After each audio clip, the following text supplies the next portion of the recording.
Coming to you live from the Town Fair Tire Studio. Nobody beats Town Fair Tire. Nobody.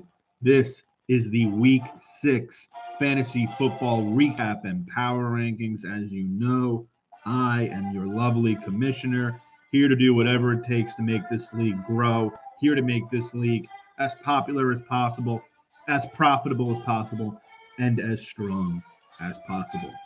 And with that, I say, welcome to the recap. Folks, I'm not going to lie.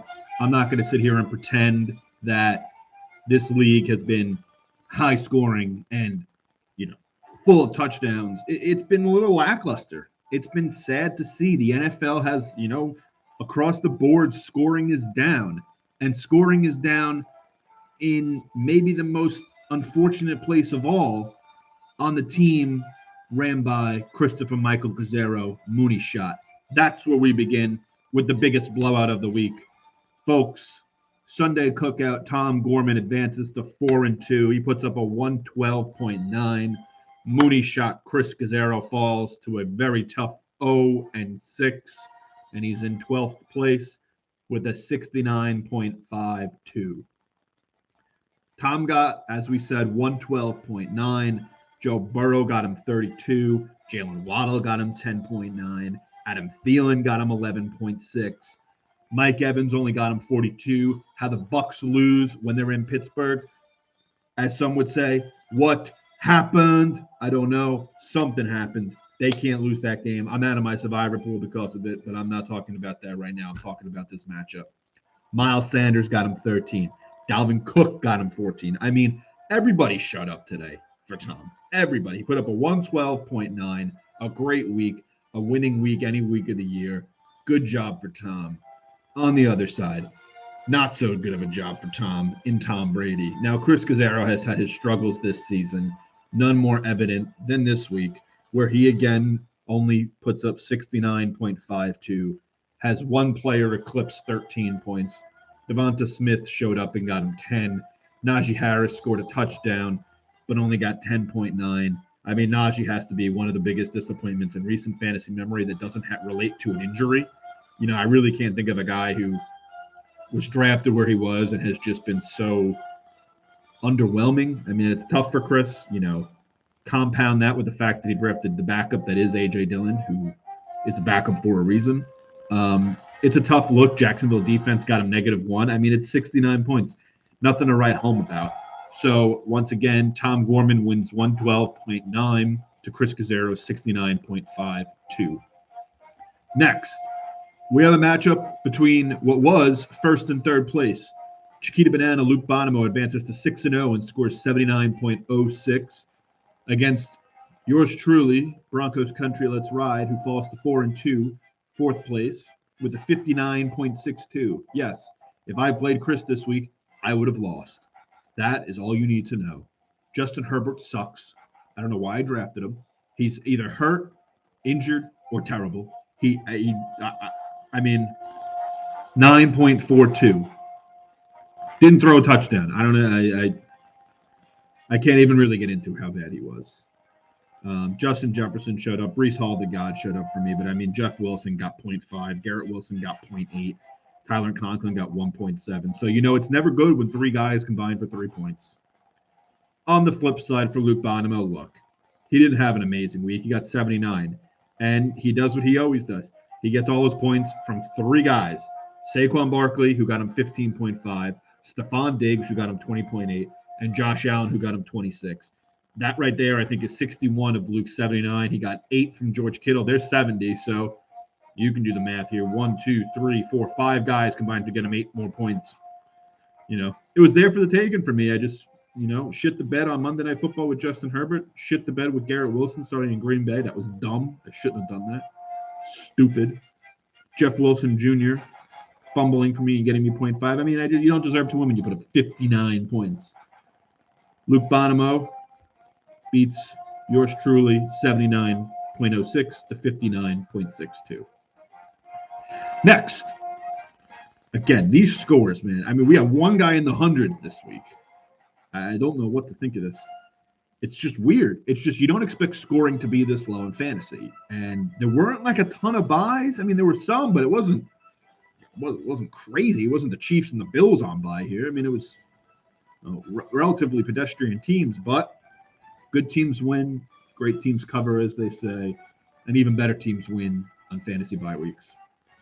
Now, getting into the next matchup here, we have the great Salvatore the Dinosaur going up against Matthew Stokes.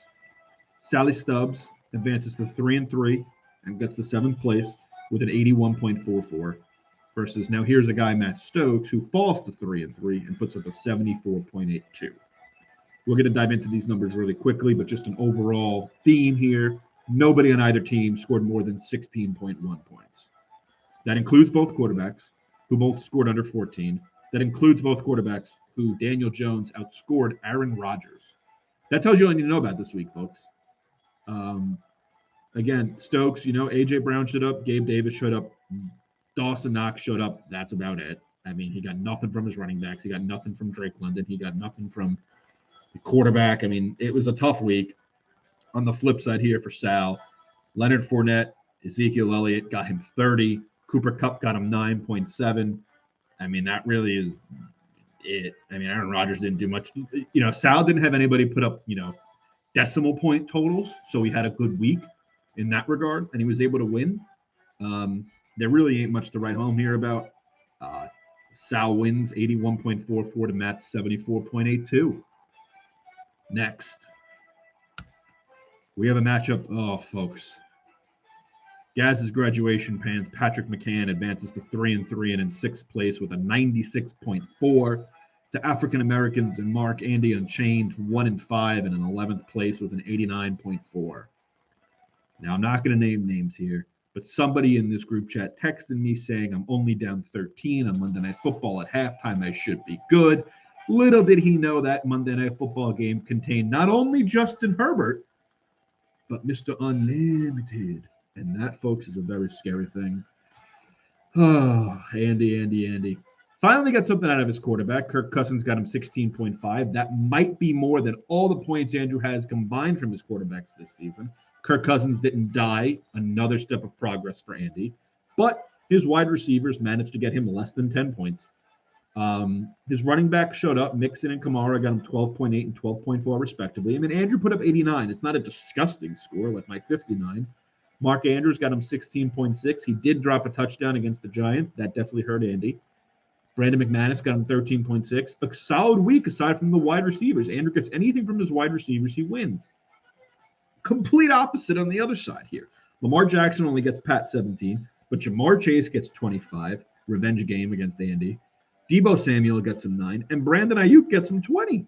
I mean, you get 54 points from your wide receivers, 17 from your quarterback. You don't need much else. Pat didn't get much else. David Montgomery got him 8. You started Eno Benjamin, who got him 6.5. But again, Cleveland D got him 0. It was enough. Pat McCann, 96.4 to Andy Unchained's 89.4. Next. Again, these scores, man. We're going to go to Tucker and the Waistband. Kyle advancing to 3-3 and in 5th place against the Cotta 2, John 2E, 2-4 and in 10th place. Kyle 98.58, 2E 74.84, a 24-point win for Kyle. Look, Kyle had the man who just catches everything, Tyreek Hill, get him 17.7. McCaffrey got him 15.8. ETN got him 10. Myers, the kicker, got him 14. The Blair Witch shit. Kyle's always doing something like that. That's 57 points right there. That's pretty good. Your quarterback got him 15. That's 72. That'll do. He got to 98. I mean, on the flip side here, John was only able to put up 74. He got pretty much everything from 4 guys. Garoppolo, 18. Lazard, who got a crazy touchdown against the Jets, 13. Juju Smith, 17.3. And Devin Singletary got him 10.7. He got nothing from DJ Moore, who's borderline not startable. Aaron Jones got him 4.4 run up against that vaunted Jets defense. They're saying it. I'm not saying it. They're saying it. Dallas Goedert only got him 2.2, but, off day for the MVP Jalen Hurts. And it just wasn't enough for Eitenberg here. He only puts up 74 points. Again, right in par with the scoring. He would have beat half teams in the league basically this week with that number. But He's not able to come over Kyle's 98.58. So again, Kyle wins 98.58 to John Toohey 74.84. Last but not least, we have another beatdown, pretty much a 30-point spread. Good old the chosen one, Dylan Pugh, advancing to 5-1 and in second place with a 90.40. To Skinny Kyle, Mike Russell's 2-4, ninth place team, putting up a 60.12. Look, Dylan got 0 points out of a player. He didn't receive a target, did Marquez Valdes-Scantling. I think he was dropped, if I'm not mistaken, Sunday night or Monday morning. Definitely a revenge drop. But Jalen Hurts got him 16.9. Michael Pittman got him 13.4. And I know you guys can all go and read all these stats, but I'm trying to go in depth here, okay? You want an in-depth video, you got to look at the nitty-gritty. You got to do the stuff no one wants to do. I'm doing the stuff no one wants to do. I'm looking at the minute details. This is how you go from a fantasy okay to a fantasy championship. I wouldn't know, never won one, only been in one, but I believe this is how you do it. Nick Chubb was shut out by Bill Belichick, got him 7. Ramondre Stevenson was not shut out by Bill Belichick, got him 21.1. Dylan put up 90, and this week, 90 this week was 110 any other week. That's why Gorman's 112 is like $1.50. So you're happy with it and you move on. I mean, Mike Russell, Buffalo D, Austin Eckler, and Pat Mahomes got him 44 of his 60. So that means 6 guys combined to get him 13 points. Right in line with the rest of this week, as we all know. A shit tough week. Mahomes is a good guy, the guy you want on your fantasy team, except for last year when he was on mine and he shit the bed. Austin Eckler is a guy you want on your fantasy team. The rest of this team, Mike needs help with wide receivers. He's starting Tyler Lockett, Devin Duvernay, and Josh Palmer. If that's not a cry for help, I don't know what is. He had a few guys on bye. I understand that, but it was just a tough week for Mike Russell. So without further ado, the Power Rankings. Power Rankings brought to you by Dunkin' Donuts. America runs on Dunkin'. Okay.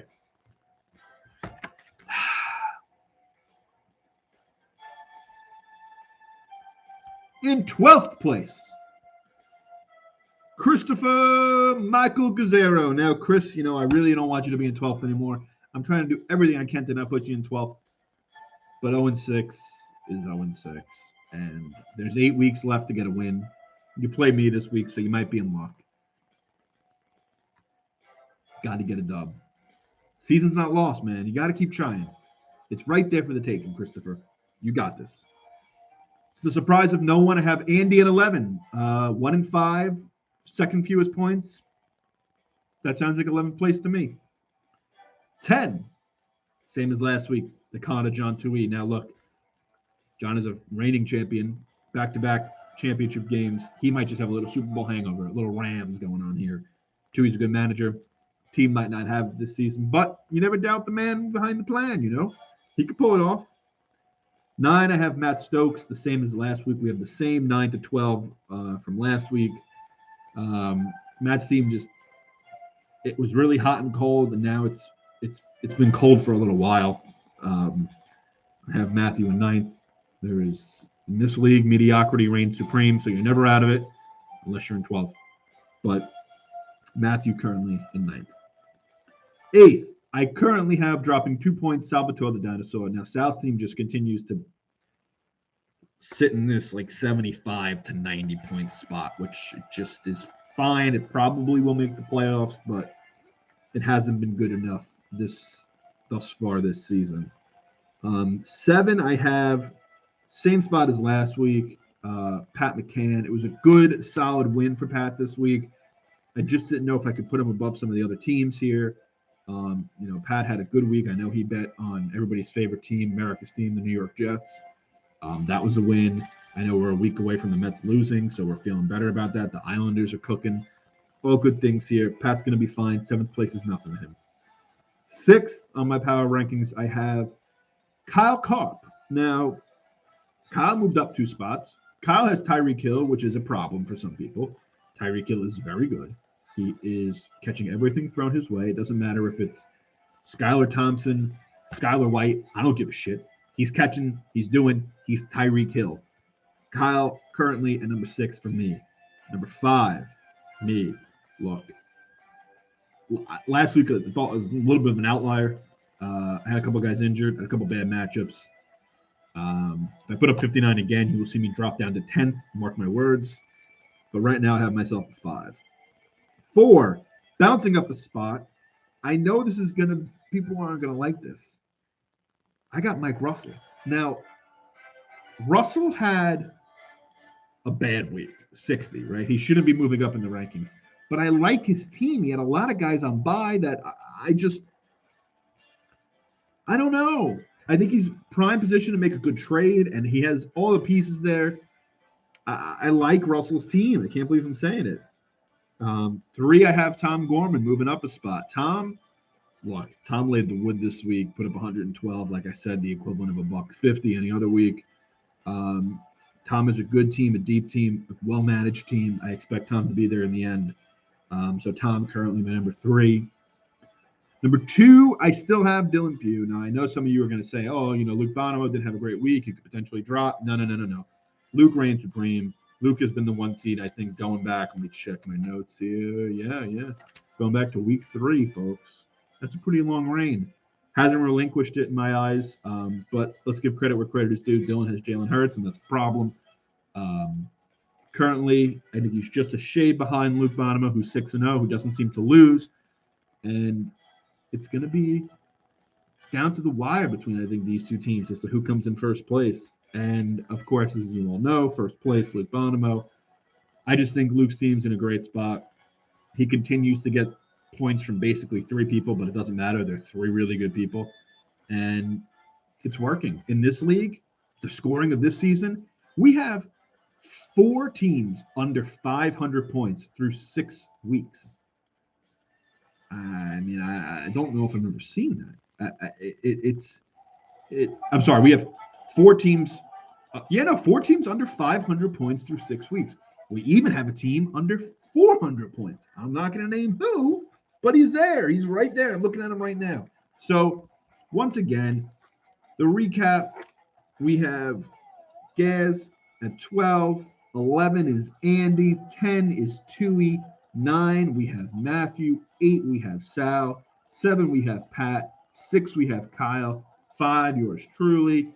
4, Russell. 3, Tom Gorman. 2, Luke. 2, Dylan Pugh. 1, Luke Bonomo. Guys, just keep trying to churn out wins. It's gut check time. It's nut crunch time. This is when you got to go out there. You got to get your victories. You got to go out there, and I don't care how you win, just win, baby, as Al Davis said. So with that, I say good luck this week. The recap is done. The power rankings are done. All that's left is for you to go out there and get a win. Even you, Christopher. Even you.